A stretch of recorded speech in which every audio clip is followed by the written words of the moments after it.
అయ్యగారిని కోరుకుంటున్నాం. Welcome to A1 TV Telugu news. నేను భువన. డీటెయిల్స్ చూద్దాం. హనుమాన్ జయంతి సందర్భంగా మే 12న విజయనగరంలో 5వ హనుమాన్ శోభాయాత్రను ఘనంగా నిర్వహించనున్నట్లు హిందూ ధర్మ రక్షా సమితి నాయకులు తెలిపారు.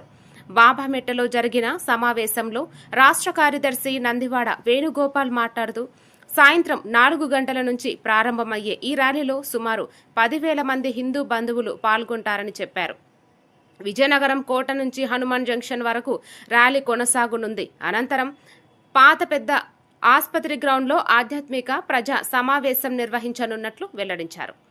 ఎప్పుడు ఎక్కడ ఎలా ఉన్నా సరే ఈ కార్యక్రమాన్ని ముందుకు తీసుకువెళ్ళడానికి వాళ్ళందరూ శతవిధాలా కష్టపడి వాళ్ళందరూ కూడా కోలాటాలు కానీ ఇలాంటి వివిధ రకాల సాంప్రదాయ నృత్యాలు కానీ చిన్నపిల్లల వేషాలు కానీ అలాగే ఎంతోమంది యువకుల చేత వృద్ధుల చేత అలాగే మహిళల చేత ఈ యొక్క కార్యక్రమం కోట దగ్గర నుండి రేపు మధ్యాహ్నం 4 గంటలకి స్టార్ట్ అవుతుంది. అదేవిధంగా కోట నుండి అమ్మవారి కోలు మీదుగా అదేవిధంగా గంటస్తంభం కన్నికా పరమేశ్వర కోలు మీదుగా మనకి హనుమాన్ జంక్షన్ దగ్గర ఇది ఆగుతుంది.